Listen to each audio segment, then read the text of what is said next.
Chaos Gunners Collective TV. Back at it? You already know. Like a motherfucking smack addict. Buy up, buy up.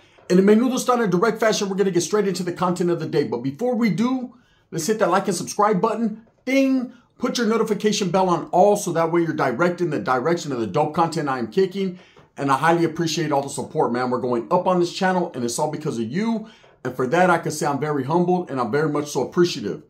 So I wanted to talk about what everyone else is talking about, right? I've seen a lot of different content pertaining to this subject matter, pertaining to what has happened in LA State Prison in Nevada over this past week. Now, I kind of sat on the subject and didn't really touch on it because it's a different state. I didn't know too much about that state. I had to do my homework, kind of watch other videos, tap in with people, and kind of get a bearing on what exactly happened and what's going on. Because it's definitely a tragic incident and a serious incident. Anytime two prison gangs collide in prison and it's considered a riot or a melee, man, it's pretty serious. It's dangerous. As you can see, 3 people were killed, one being the number 1 from a certain prison organization, and 9 others injured, right? It got real serious real fast, and that's usually how it goes down in prison. Now, I was asked a couple questions that I wanted to answer. You know, I'm sure you guys have watched already the other videos. You know, I know the homie Hangout gave a very detailed perception of the video, or on his video of what happened. Pretty detailed, man. I could commend him on that. I know Dubs did absolutely a great one as well. These individuals, man, are my go-tos when it comes to prison and what's going on, just based off the fact that, you know, they've done time, their credibility is there, they know what they're talking about. That's a fact, right? See, when you're in the prison genre, your resume speaks for itself. You know, you could tell people who've been places and people who have never even been there, but they're trying to get there. Those of us that have been there ain't trying to go back. That's a fact. So over the week, there was a melee, you know, which was considered a riot, but there's a difference between a riot and a melee, and I'm about to explain that to you. A riot is more so when basically the inmates or prisoners, convicts, rise up against the canine, you know, the administration, the cops, and kind of take over a prison. That is what is considered a prison riot. A melee is between 2 groups, okay? But you're teetering that line when it comes to riot and melee, because it could start as a melee and kind of cross over that line into a riot. So anyways, there was a melee that involved several convicts in, of course, LA State Prison in Nevada. And these 2 groups allegedly that were involved was one group of white inmates called the Aryan Warriors. And of course, the other group being the Southern Hispanics, Southsiders, Southerners. You know, been in Nevada plenty of times. And I can tell you the Southern presence is strong. And I've said numerous times that Southsiders pretty much are everywhere now. All 50 states, all countries, man. Their presence is felt. They've solidified and put their foundation everywhere they go, whether it be Northern California, the birthplace of Southern California, all over the place. They're there, right? So, you know, I can give you the particulars and exactly what led up into this beef, but I'm sure you've heard it on other channels. All I could say is, you know, it went down. It went down, and it's a serious incident because 3 individuals on the white side were murdered, were killed, right? Now, of course, kind of keeping up with what's going on, they have not released the suspects' names yet. And of course, man, when it's an ongoing investigation or case, we're going to leave that where it lays. You know, over there in, all right, we'll put it like this. Over there in the Nevada Department of Corrections, man, they're going to do their investigation. They're going to figure out exactly who are the culprits, who are the suspects. And 9 times out of 10, man, they're not going to release any information to the public on that just because it is an ongoing case and they don't want to take their investigation. But it's pretty crazy to say that guys would get away with this, especially when 3 people are killed. And I don't think they're used to this in that prison, something of this magnitude. Now, how does it affect other states? It doesn't. And I was asked on a live, like, hey, is this going to carry and spill over into California? Is this going to spill over into Texas? And all these other states where Southsiders have a presence. Now, when it comes to the Southern car, it's very tricky. And I'll tell you why it's very tricky, man. They all move as one unit. They're all under one entity, We'll just say that, okay? And if you don't know what it is by now, I'm not going to be the one to say it on my channel, but they're all they all move the same. So usually, man, if there's a green light put on a certain group, man, then it doesn't matter where that guy touches down, which state. If there's Southsiders present, Southern Hispanics, they're going to get off where they're mad at. As soon as they identify them individuals, they're going to move like that. But the twist in this incident is the Aryan Warriors, which were the white group, man, that pretty much got moved on, you know, are a very well-known, strong, tight-knitted group. Probably considered the #1 white group, Woods, Skins, or whatever you want to call them, in the Nevada system, okay? You have other white groups, but these guys are considered the hierarchy, the top of the food chain, right? And they've always had a great relationship or a lot of interaction with the Southsiders. But let me put this to rest right now, because I always hear people, particularly brothers, right, that have had interaction or have done time in the California prison system, other prison systems, that say the whites and the Southsiders move as one unit. They move together. If the Southsiders jump, the whites jump, and vice versa. And I could tell you this, man, having done 19 years incarcerated total, about 12 of those in prison, I could say that that's never been the case. In fact, I've always said that I've seen more incidents involving whites versus Southsiders than any other groups, period. You know, I've been involved in incidences with Norteños versus Southsiders. I mean, excuse me, never been involved in that other than youth authority. Never went down in prison like that where I was at. But between Norteños and whites, but typically the two groups that I've seen probably go at it the most were either blacks and Southsiders, and more so whites and Southsiders. So I wasn't surprised when an incident like this took place. But I'll give you a tad and a little bit of the background. So these guys, the Southsiders in Nevada, are pretty thick, pretty deep, man. And the Aryan Warriors, of course, are a big group, probably the most prominent, like I said, group of the whites. And them being very close, not allies, but them, you know, functioning and doing business together, there's going to be things that happen. That's usually how it goes down. You're always going to beef with the people you rub elbows with the most. You know, I've learned that a lot. I remember, man, there was a time in High Desert, man, when the Kumis and the others were going at it with the Norteños. And you would say, well, they function on the same side of the yard. There's a lot of interaction. But that right there is why beefs start. When there's too much interaction, when you're functioning on the same sides of the yards, then you're going to bump heads more. More so than them guys that are on the other side of the yard that you have less interaction with. So you can't beef with someone from a distance. That's not usually what happens. If there's no interaction in prison, if you're kind of doing your own thing on your side of the yard and functioning that way, then 9 times out of 10, you're not going to ever interact to start no beef with these guys. I mean, there could be mean mugs and shit that happens that, you know, an isolated incident can happen on this side of the yard or in a different building or even on a different yard within that prison that could affect everyone. I mean, that's usually how those incidents take place. But to just like rub elbows with someone and always be around them, you know, there's going to be a bumping of the heads. That's what happens. In this incident, it was nothing like that. In this incident, there was what was considered a #1, a shot caller, a guy with status, and he got moved on, right? And then also there was someone who was very well known. I'm not even going to use his name. Let's just say he was an MMA fighter out there in Nevada. And he had a lot of interaction with the Aryan Warriors as well as the Southsiders. Has a very prominent family out there.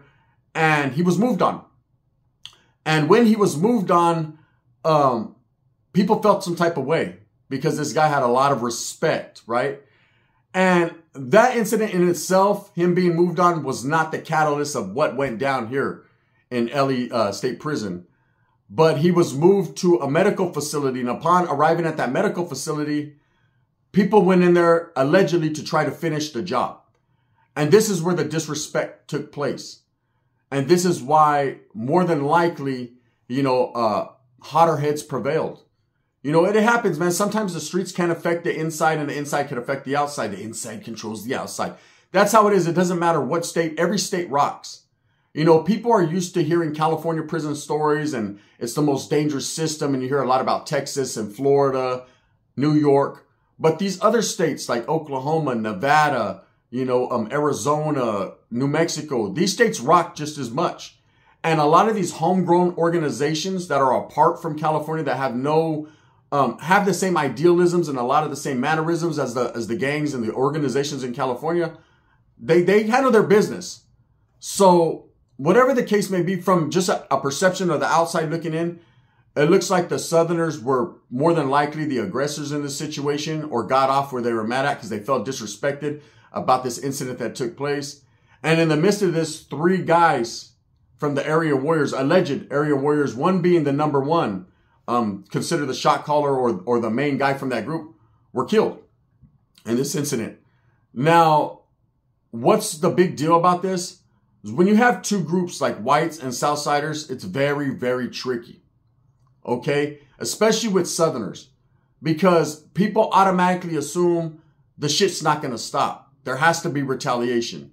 Now, from my thinking and having done time, the way I'm looking at this incident is it would be in the best benefit of the whites, the Aryan warriors, this group, to basically have some type of conversation, facilitate some type of conversation with the Southerners, get on the same page again, understand that business, money, other things outside of bullshit mean more, because this shit won't stop. See, I've always said, to me, the Southern Hispanics they're the largest groups in prisons. They have the most soldiers that are willing to go, right? And it's hard to knock down the adversary when the adversary has the numbers. See, in prison, numbers mean something. On the streets, numbers mean something. If you have an abundance of soldiers, you could keep shooting waves. And it's only a matter of time before 2 things happen in prison. And this is exactly what happens. Either you can't overcome those numbers and your soldiers get depleted and eventually you get ran up off the yard because there's no way that you can compete with these waves of Southsiders that keep coming.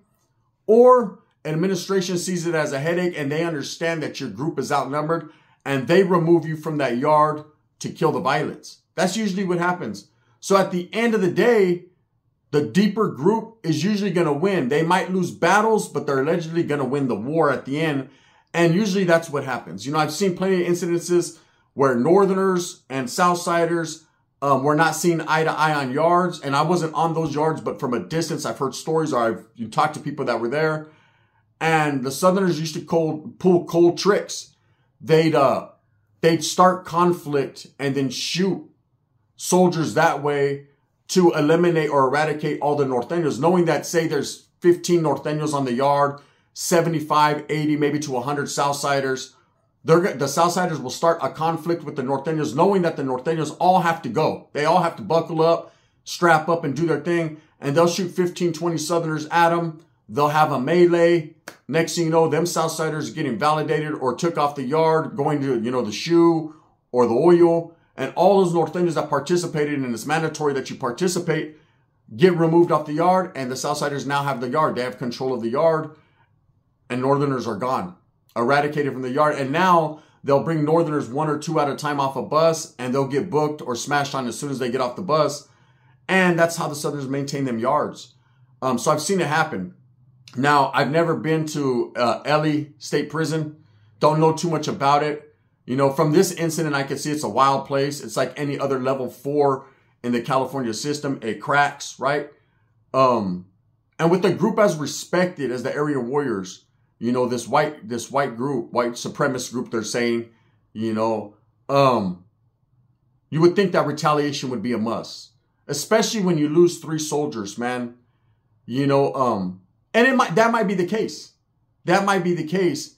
But knowing prison and the way it works, that doesn't automatically warrant retaliation. Now, there are some groups, if you take one of theirs, they're trying to take 10 of yours. No questions asked. They can't let that go. But again, man, I don't know too much about that group as far as the outlines of their procedures program and their constitution or whatever they have that outlines what they're supposed to do. Now, I'll tell you this, having done time with a lot of woods, skinheads, whites are no joke in the prison system. It doesn't matter if there's 2 or 3 of them on the yard or 15 or 20 of them on the yard. They're going to knuckle up and handle their business. That's just how they've always done it. Numbers has never been a big deal to them. They've always been outnumbered on the majority of the yards except for Susanville, the White House. You know, that's where skinheads pretty much ran that yard. But whites are dangerous. And they're used to being outnumbered, and they actually embrace that. So, you know, to see a melee or something of the sort where people are murdered and killed on the yard between whites and Southsiders, that's very serious. It's very serious because, again, man, like I said, the Southsiders, man, are relentless and one of the most vicious groups in prison systems, period. They don't give a shit, man. If they feel disrespected, they're going to retaliate in force, or they're going to handle their business in force. And obviously, man, they showed that right here. Okay, now, the question I was asked was, is this going to spill off into other systems? The answer is no. Okay, California, unless there are members from California that are over there in Nevada, and I don't know that to be the case, then it could quite possibly be a situation where if one of them individuals was hit or moved on, then it could be a green light anywhere these guys went. But you don't have Aryan warriors in the California system. There's no room for other gangs or groups to set up shop. So as long as none of these guys touch down from Nevada into the California system, there's going to be no issues. It's not a white thing versus a Mexican thing or a Southsider thing versus a white thing. It's one group versus another group. And that's how usually prison is. You know, if you have a blood, a sangre, you know, that's in a different institution, man, a different prison, and he gets involved in a melee with the Northerners or the Southerners. Let's just say Northerners, for instance, right? And he's involved in an incident where a Norteño was killed on the yard. You know, more than likely, if this guy pulls up, people are going to feel some type of way because he was involved in it. Basically, he had a hand in it. That's how they feel. Even if he wasn't the hitter, the shooter, the one who did it, they're going to feel some type of way about it, right? So more than likely, they're going to get at his people and tell his people, look, man, this guy was involved in this. He can't be on this yard. It is what it is. And the Bloods are not going to lay down like that. They're not going to say, oh, well, just go ahead and hit our homeboy. It's all good.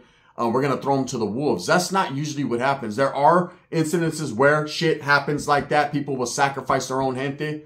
I've seen it. I've heard stories about it. Dubs has told stories about it. Other content creators in the prison genre have told stories about it, right?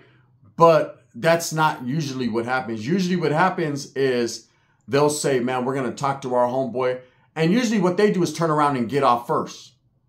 So what happens is if this guy pulls up and Vatos feel some type of way, they feel like, hey, you know, this Vato can't function here. They're not even going to give the heads up to the other group. They're just going to get off. It got to go down. It's the luck of the draw. You know, so of course, if any of these guys from the Aryan Warriors or any of these Southsiders touch down in certain spots that were involved in this incident, you know, there's going to be questions asked. But I don't see Vatos in California giving a shit about something that happens in another state unless it's a fucking nationwide green light, and you're never going to really have that, right? So, of course, if there's some retaliation and say one of these Aryan Warriors kills someone of status, someone who's somebody, and then ends up in the California system, yeah, he's not going to probably last too long. You know, but it's not going to be a thing where the Southsiders are going to push up on the whites in the California State Prison because of something that happened in Nevada. It's not the way it works. In fact, they're going to laugh about it, look at it in the newspaper, and keep it pushing. You know, so no, this is not going to be a nationwide green light or something. This is an isolated incident. Now, in the state of Nevada, other prisons may take the initiative to handle their business just based on, you know, that's their system. They got their own rules and regulations and things that go on. So I'm sure if a lot of these guys that were involved get shipped to other prisons, and I don't know how many prisons they have in that system, but I'm sure if they get shipped to other prisons, then yes, it could crack off. It's probably dangerous for them. Okay, now, to say that the Aryan Warriors, a very well-known, respected group, are just going to lay down and let this happen, I don't see that happening. Again, man, I would hope that the violence would be able to be minimal, and we don't have to see more guys not go home and more families get informed that their loved ones were killed on the yards. But let's take that and let's run with that for a minute. Imagine you having a son, an uncle, a primo, anything in a prison, and then you get a phone call, you know, that they're gone, that they involved themselves in something and they're gone. See, a lot of these guys that go to prison, these youngsters, they don't know what time it is. Prison is a whole different animal compared to the streets. I've seen street gang members, I've been part of a street gang, right? That function at a certain level. There's those that take the initiative to be that one. There's those that want to be hitters, shooters, want to be well respected in the neighborhood. They're active. They're putting in that work, right? Everyone knows don't go around those motherfuckers. They're hot as fish grease, right? Don't fuck with them cats. They're really about the business. And then you have the homies that are just grew up in the neighborhood. They just want to kick it, drink, fuck with the chicks at the parties, do their thing, right? Those are the Hopalong Cassidy rag homies. The homies that really never get locked up. They might go to county here and there, function in the county, and it's all good. Those are the first ones that are going to yell and be screaming that they're active and they're hard and they're this, they're that. While the ones that are really putting in the work, that are in prisons, in the Zapato, in the Hoyos, doing their things in prison, these guys are getting the credibility over here, the drinkers.